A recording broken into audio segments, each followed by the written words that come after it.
Vamos juntos, mais uma vez, celebrar aquele que é e para sempre será Senhor da nossa vida. Cante e celebre na sua casa, em família, ao Senhor. Ele é poderoso para fazer muito mais.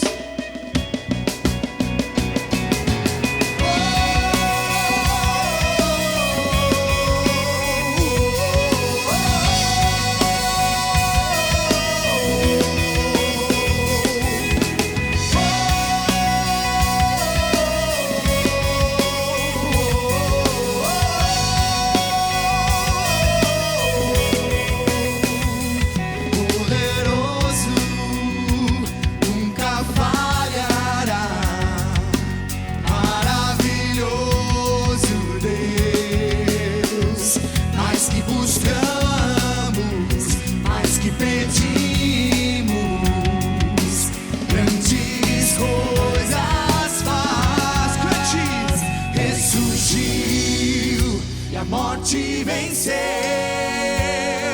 nosso Deus é poderoso. Em seu nome, vamos vencer. Nosso Deus é poderoso.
salvação.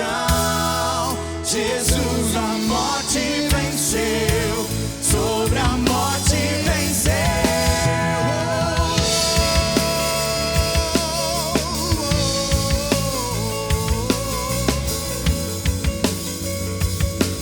Me aceita, Jesus. Me aceitas com meus medos, falhas e tremores. Enche o meu viver, a minha vida entrego pra seguir teus passos. A ti me rendo. A ti, Jesus. Cristo move as montanhas e tem poder pra salvar. Tem poder pra salvar, pra sempre, autor da salvação. Jesus a morte venceu, sobre a morte venceu. Nosso mundo vem brilhar a luz. Cantamos para a glória do Senhor Jesus. Nosso mundo vem brilhar a luz. Cantamos para a glória do Senhor Jesus. Cristo move as montanhas e tem Que Ele tem poder para salvar salvar. cada um de Tem nós. poder pra salvar, pra sempre, autor da salvação. Jesus a morte venceu, sobre a morte venceu. Nosso mundo vem brilhar a luz. Cantamos para a glória do Senhor Jesus. Nosso mundo vem brilhar a luz. Cantamos para a glória do Senhor Jesus.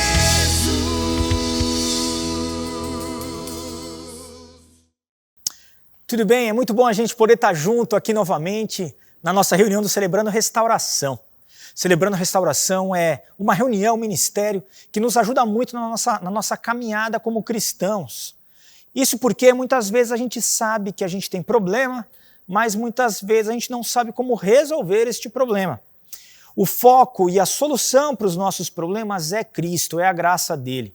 Mas como que a gente faz para conseguir caminhar com Cristo, mesmo com as dificuldades que a gente tem?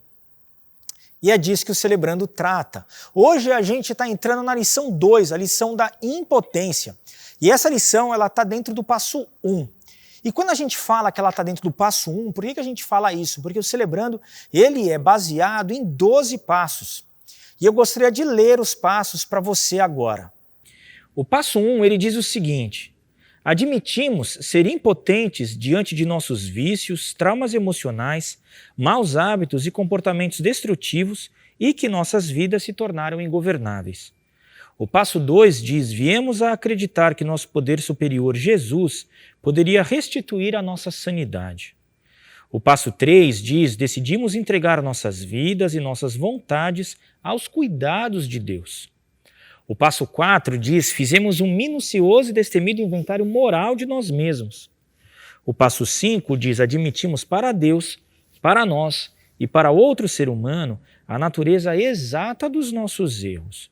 O passo 6 diz: dispusemos-nos inteiramente a deixar que Deus removesse todos esses defeitos de caráter. O passo 7 diz: humildemente pedimos a Deus que removesse todas as nossas imperfeições. O passo 8 diz: fizemos uma relação de todas as pessoas a quem prejudicamos e dispusemos-nos a fazer reparações a todas elas. O passo 9 diz: fizemos reparações diretas a tais pessoas sempre que possível, exceto quando fazê-lo implicasse prejudicá-las ou a terceiros. O passo 10, continuamos a fazer o inventário pessoal e quando estávamos errados, nós o admitimos prontamente. O 11º passo diz: procuramos através da oração e da meditação melhorar o nosso contato consciente com Deus, pedindo apenas para conhecer a sua vontade para nossas vidas e forças para realizá-la.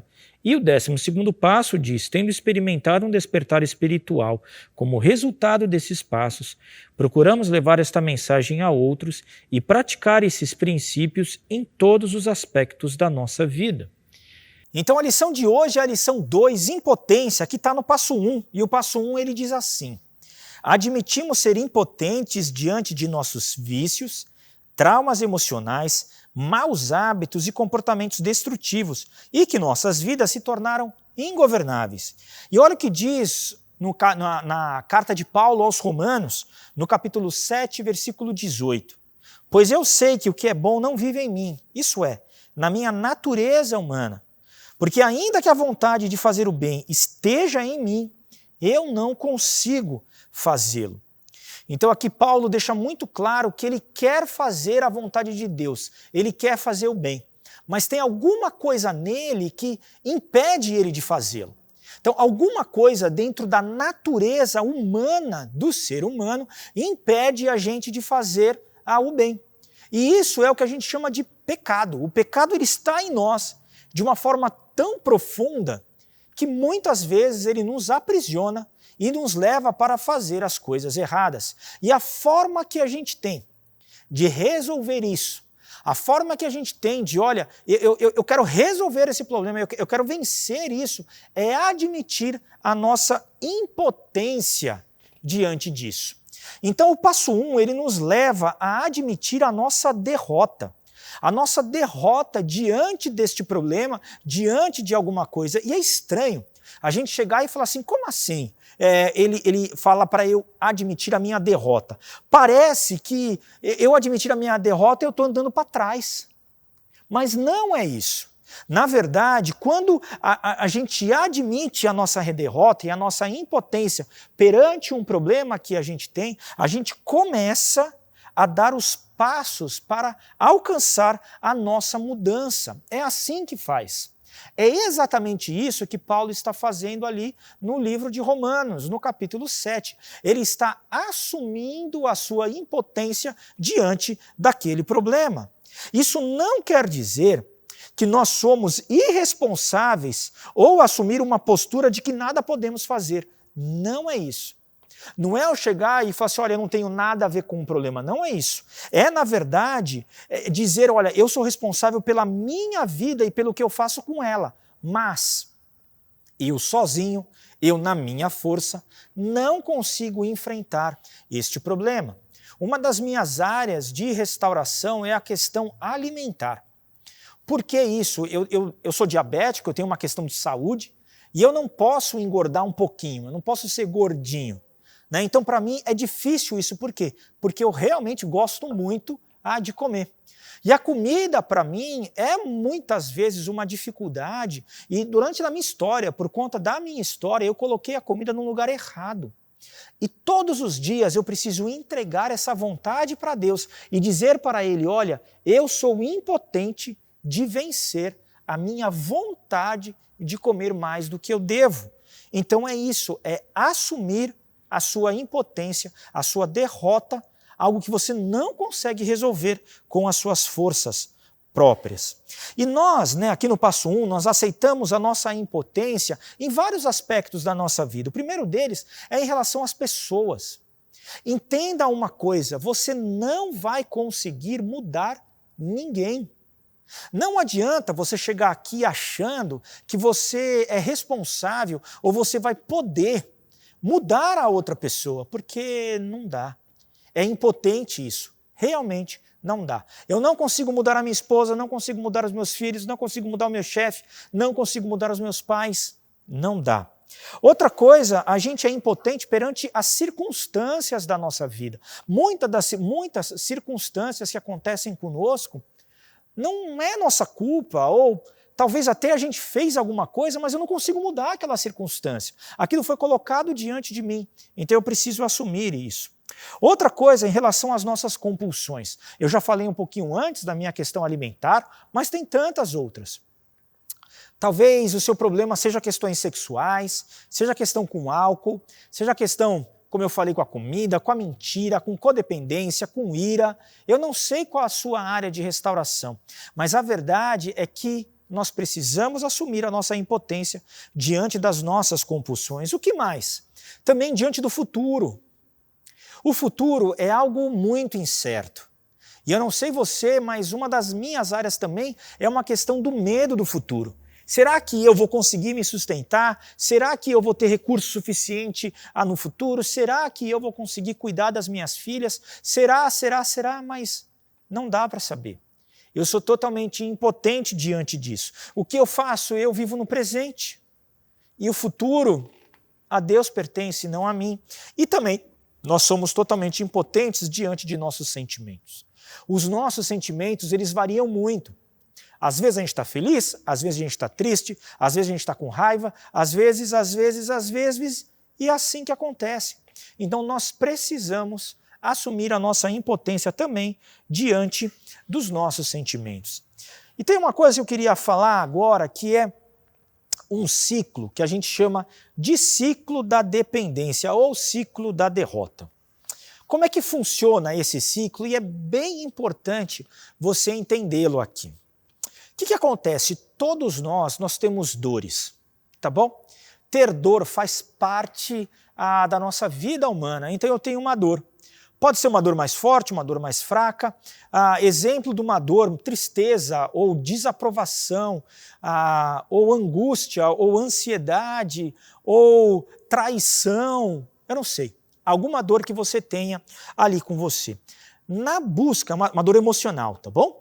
Na busca de buscar alívio para essa dor, a gente acaba caindo numa compulsão ou caindo numa dependência, que pode ser de álcool, pode ser de drogas, pode ser de ativismo, pode ser de comida, de relacionamentos disfuncionais, pode ser pornografia, eu não sei qual delas é. Mas, na verdade, você busca alívio àquela dor. E para você aliviar-se daquela dor, você busca, então, algo para você ali ter esse alívio. Só que o que acontece? Esse alívio, ele é um alívio temporário ou ele é uma anestesia. Por quê? Porque isso que a gente acaba buscando, né, para o nosso alívio é, na verdade, um anestésico. E aquilo anestesia a gente mesmo e dá um alívio temporário. Né? Muito parecido como, por exemplo, quando você come um doce. O doce, né, o açúcar, ele tem um efeito no nosso corpo muito gratificante, né, e dá aquele alívio. A mesma coisa acontece para uma pessoa, por exemplo, que busca álcool, que busca drogas, que busca questões sexuais, como eu falei da questão da pornografia. Aquilo traz um alívio imediato para a pessoa e anestesia ela. E nesse momento, nesse alívio imediato e nessa anestesia, ela acaba esquecendo da dor. Mas isso é muito rápido. Isso é muito temporário. E o que acontece? Gera consequências negativas. Como, por exemplo, uma pessoa que busca, né, esse alívio na compra compulsiva. Ela teve alguma frustração na vida, ela pega o cartão de crédito e sai para fazer uma compra. E ela compra alguma coisa, aquilo traz um alívio para ela, mas logo depois ela percebe, puxa vida, eu vou precisar pagar essa conta. E eu não precisava. E eu usei esse dinheiro, que era um dinheiro que estava destinado para uma outra coisa, para algo, para outra responsabilidade que eu tinha. Então aquilo causa uma consequência negativa que vai gerar mais vergonha e culpa. E essa vergonha e culpa levam a mais dor e a baixa autoestima. E daí você fica preso nesse ciclo. Por quê? Aquela vergonha e culpa te gera mais dor, e o que você faz? Você vai e tenta buscar um anestésico, a mesma coisa, e você fica preso nesse ciclo da derrota. E como que a gente sai disso? A gente precisa dar uma resposta diferente para essa dor. Não adianta eu ficar buscando o alívio num lugar que eu sei que não tem alívio. Não adianta eu buscar alívio num anestésico. A mesma coisa quando a gente está com febre, não adianta eu só ficar tomando antitérmico. Eu preciso investigar, porque talvez a febre seja uma infecção. E para resolver esta infecção, eu preciso tomar um antibiótico. Então eu preciso buscar o antibiótico e não ficar simplesmente tomando ali o meu antitérmico. A mesma coisa acontece conosco. Quando eu tenho uma dor, eu preciso dar uma resposta diferente a essa dor. E essa resposta diferente a essa dor começa em eu assumir que eu tenho um problema, que é a questão de sair da negação, que a gente viu na última lição, e aqui assumir que eu sou impotente para resolver aquele problema. Esse é o início da minha resposta diferente que eu vou dar a essa minha dor. E ao longo todo do programa do Celebrando, a gente vai vendo como que a gente dá essa resposta diferente para essa dor, uma resposta que realmente resolva o problema que a gente tem. Olha o que diz Lucas 17, versículo 33. Se vocês se agarrarem demais à vida, irão perdê-la. Mas se a perderem, vocês irão ganhá-la de acordo com Deus. Então, o que Jesus está dizendo aqui no Evangelho de Lucas? Ele está falando, olha, se você tentar resolver por você mesmo, se você acha que você tem a solução de tudo, você vai perder a sua vida. Mas, se você aceitar a vida que eu estou te dando, se você perder esta vida para algo, para outra coisa, você realmente vai ganhar aquilo que Deus tem falado para a gente. Então, no passo 1, a primeira questão é que nós aceitamos a nossa impotência, como a gente já falou. O segundo ponto é que nós reconhecemos que nossa vida está ingovernável. E quando a gente fala que ela está ingovernável, a gente está falando que ela está totalmente fora de controle. Não dá para controlar. Você tentou, você se esforçou, você fez muita coisa, mas a sua vida está fora de controle. Não, nós passamos a acreditar que não temos escolha sobre nossos atos.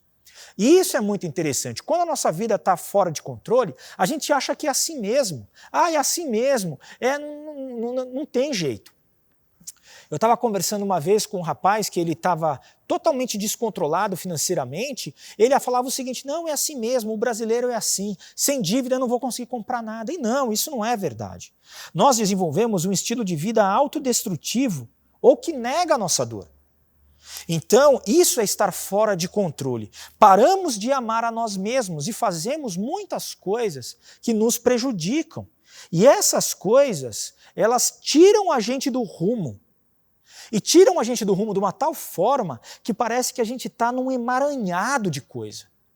Muitas vezes eu vejo, eu imagino e eu me percebo, olhando para essa questão da vida estar fora do controle, parece que eu estou num lamaçal.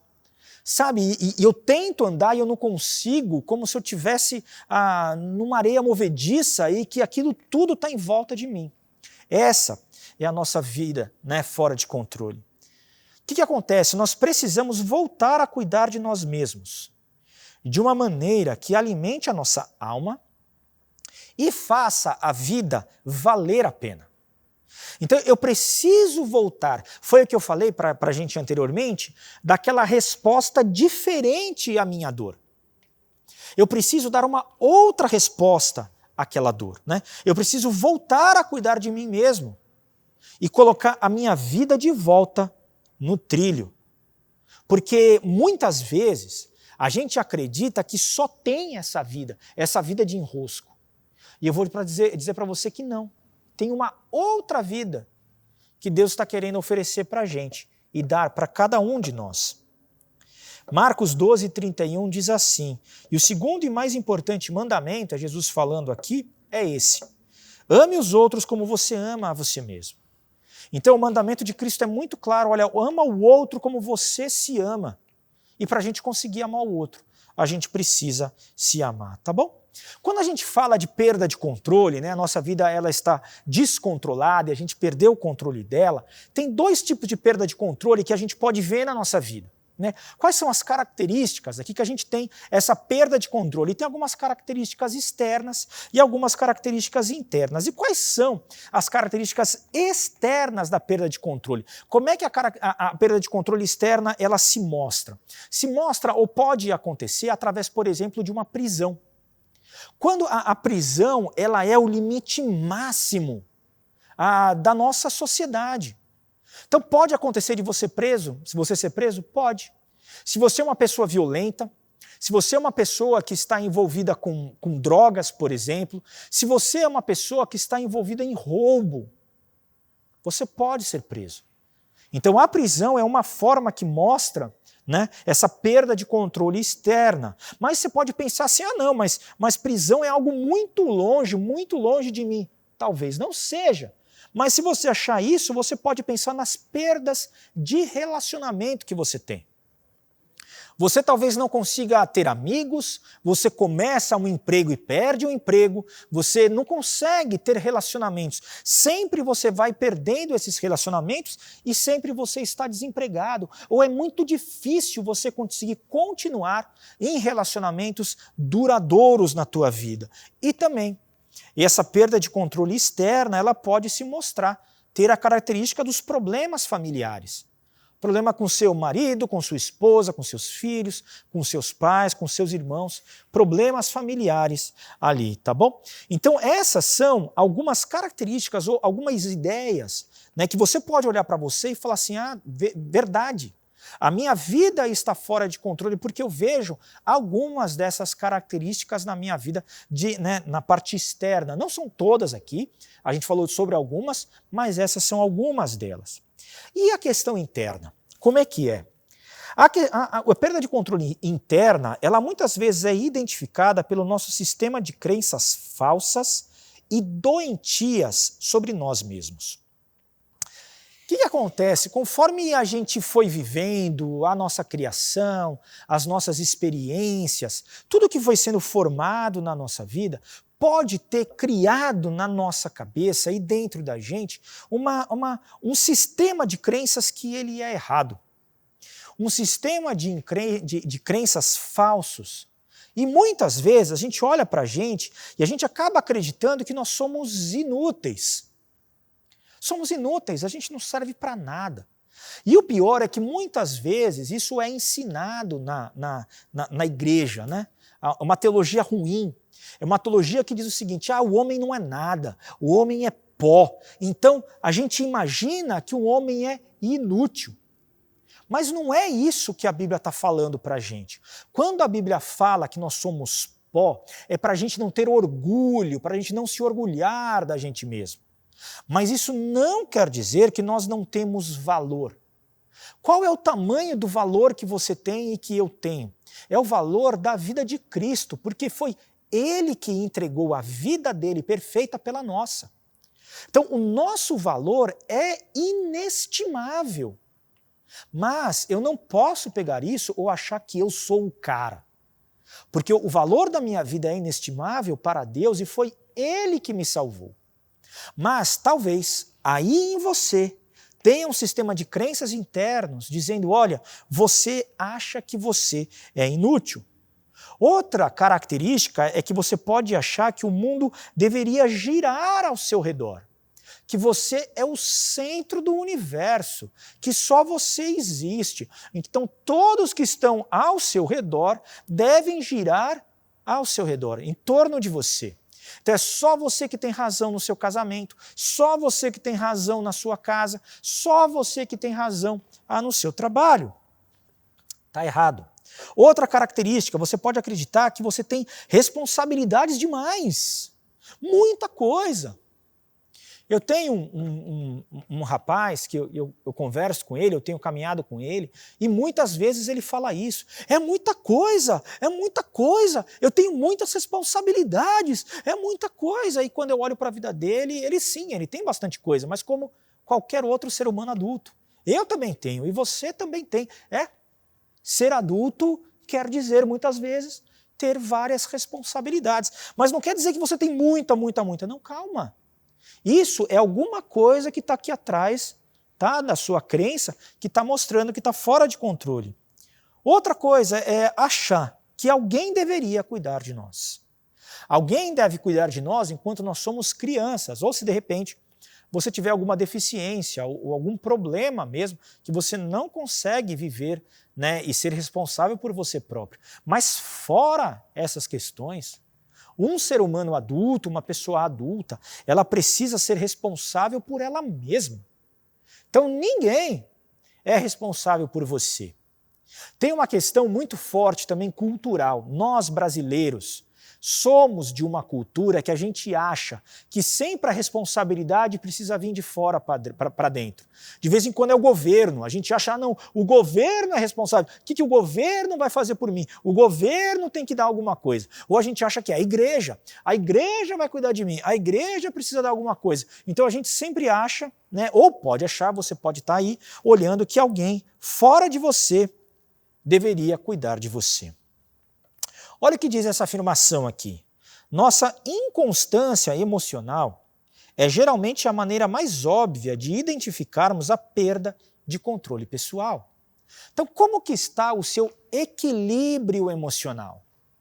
Como é que está o equilíbrio emocional? A gente tem passado por momentos bem difíceis, né? Essa pandemia toda que está aqui é difícil e tem sido complexo. Mas como é que está a sua emoção? Como é que vem vindo a sua emoção? Então, essa inconstância pode mostrar que você está realmente sem controle pessoal e que sua vida está ingovernável. Então, você precisa admitir isso, assumir isso. Olha o que diz Romanos 7, versículo 21 e 24. Assim, eu sei que o que acontece comigo é isso. Quando quero fazer o que é bom, só consigo fazer o que é mal. Como sou infeliz? Quem me livrará desse corpo que me leva para a morte? E aqui novamente a gente vê Paulo assumindo a impotência dele diante do problema.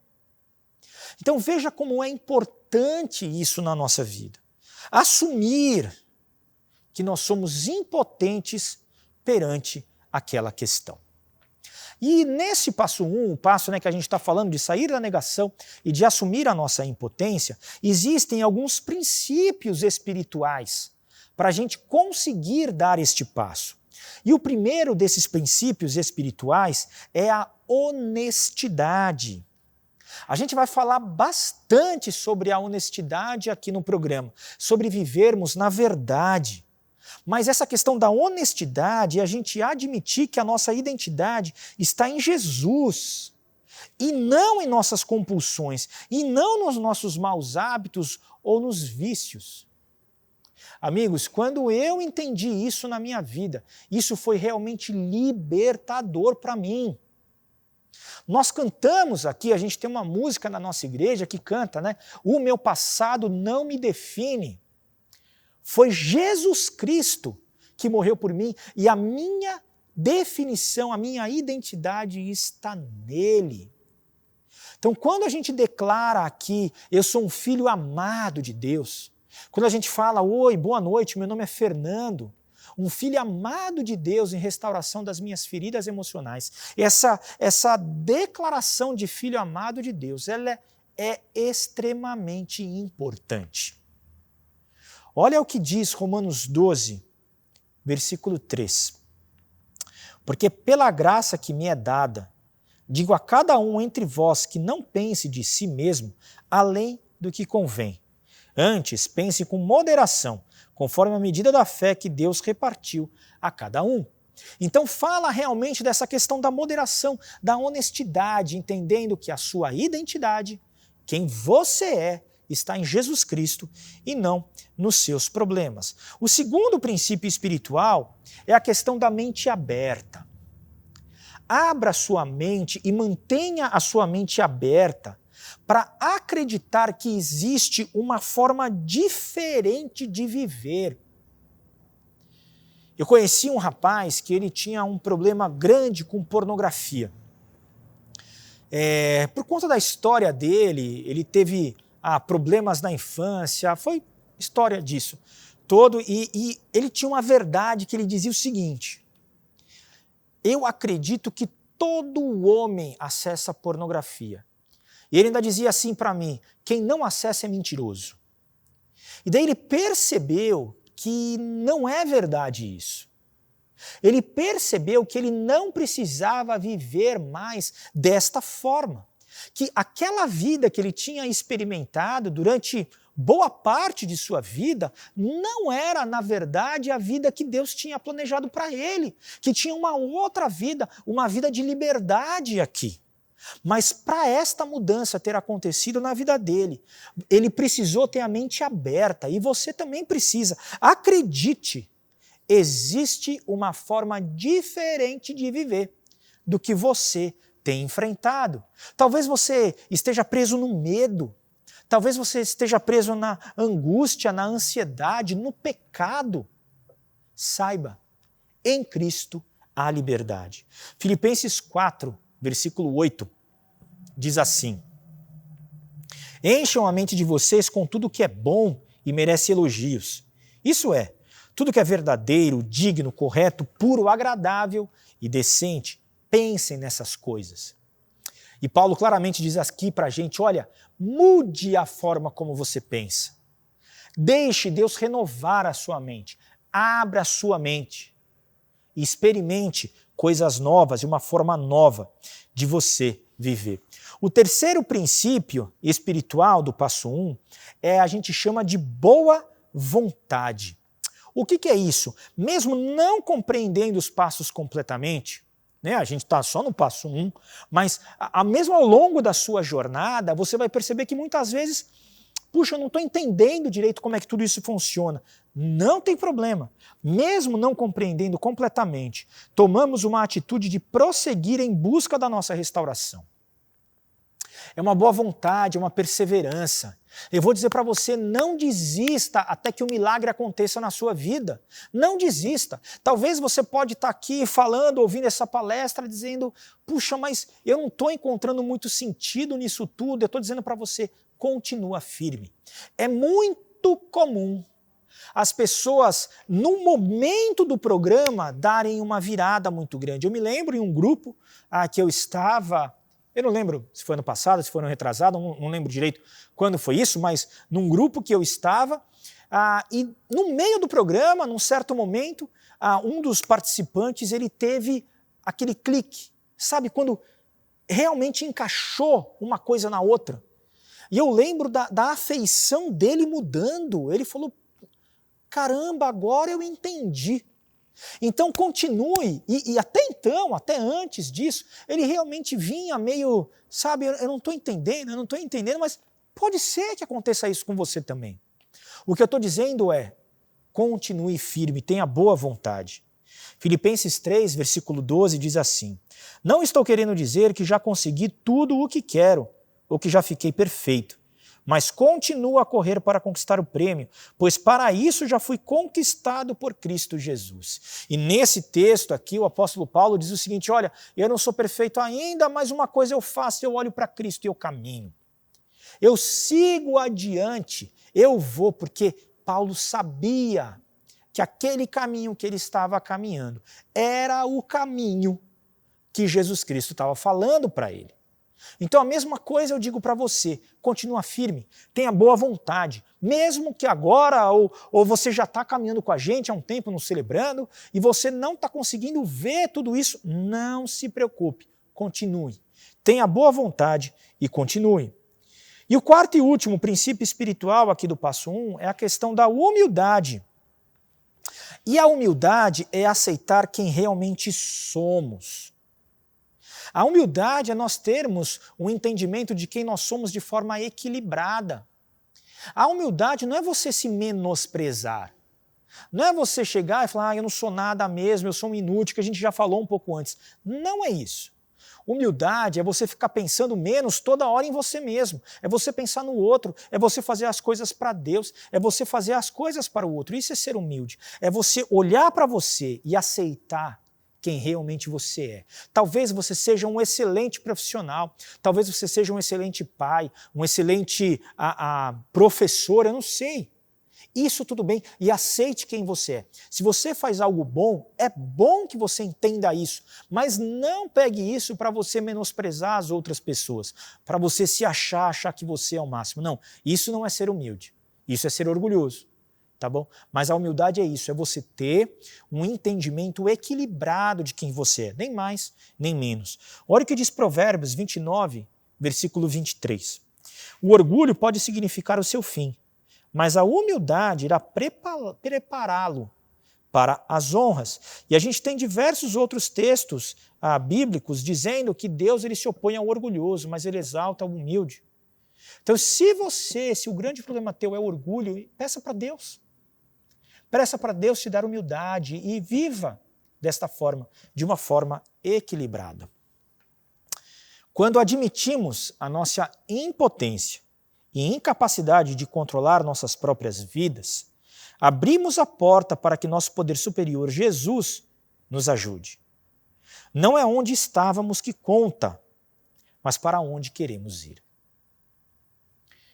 Jesus Cristo tem uma vida excelente planejada para cada um de nós. E a gente precisa ter esta vida como nosso foco.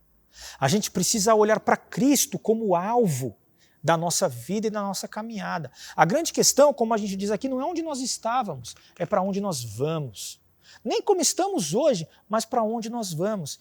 E admitir a nossa impotência, sair da negação, assumindo que temos um problema e admitindo a nossa impotência, é o primeiro passo que a gente dá, é o início da nossa restauração.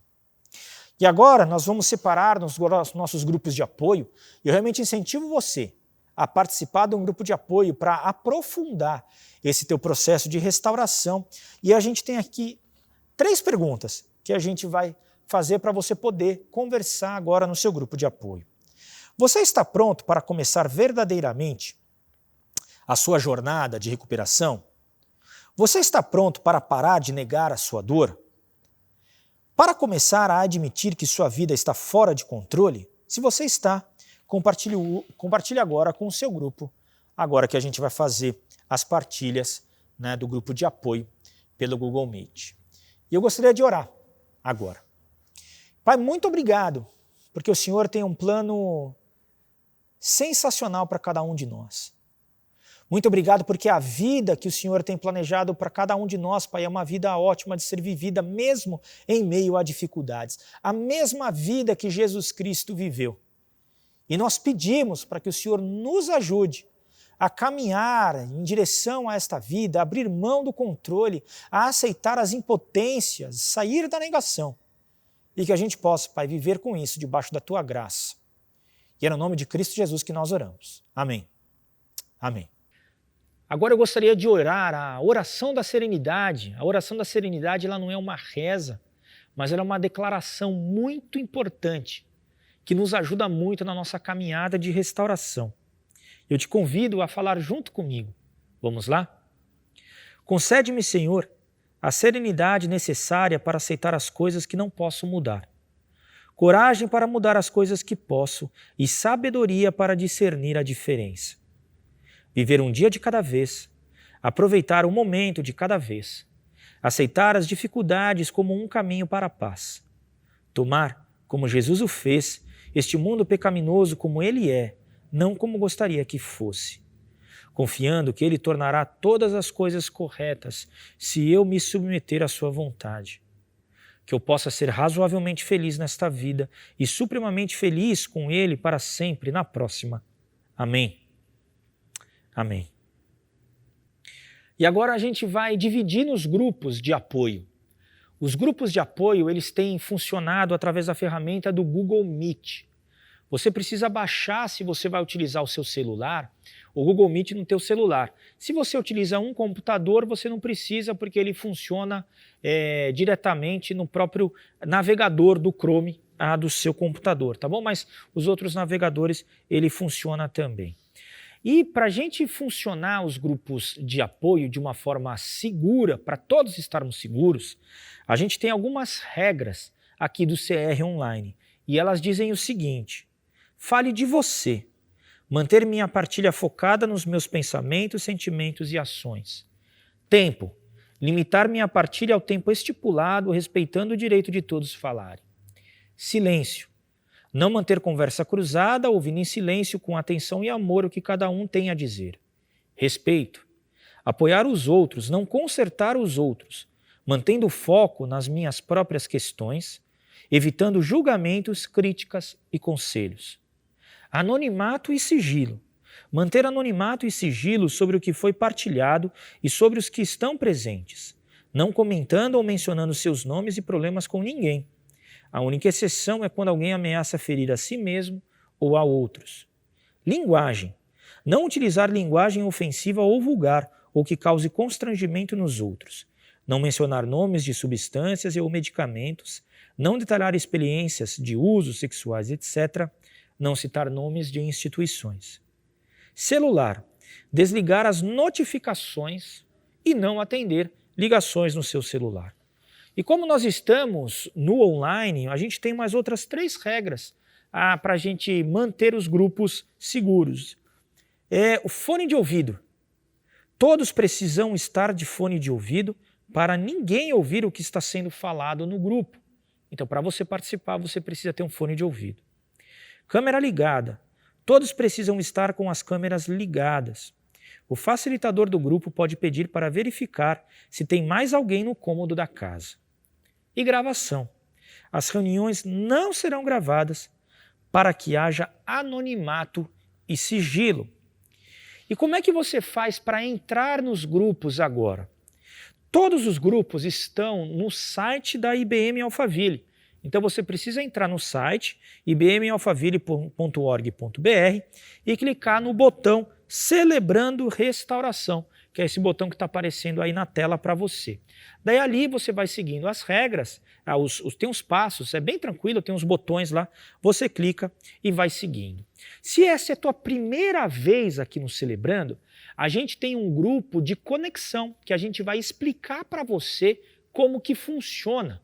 Então, separado homens e mulheres, sempre é separado, masculinos e femininos, e a gente vai te ajudar a entender e a escolher um grupo para você poder participar. Os grupos femininos que nós temos, quais são? São grupos de codependência, traumas e feridas emocionais, depressão, ansiedade e outros transtornos emocionais, codependência para familiares e dependentes de álcool e drogas, mulheres codependentes que amam demais, compulsão por compras e recuperação financeira. E quais são os grupos masculinos? Nós temos grupos de codependência, traumas e feridas emocionais, dependência de álcool e drogas, compulsão por compras e recuperação financeira e compulsão sexual. Então são esses os grupos, a gente te convida a participar conosco ali. Vá no site da igreja e conecte conosco. Um grande abraço.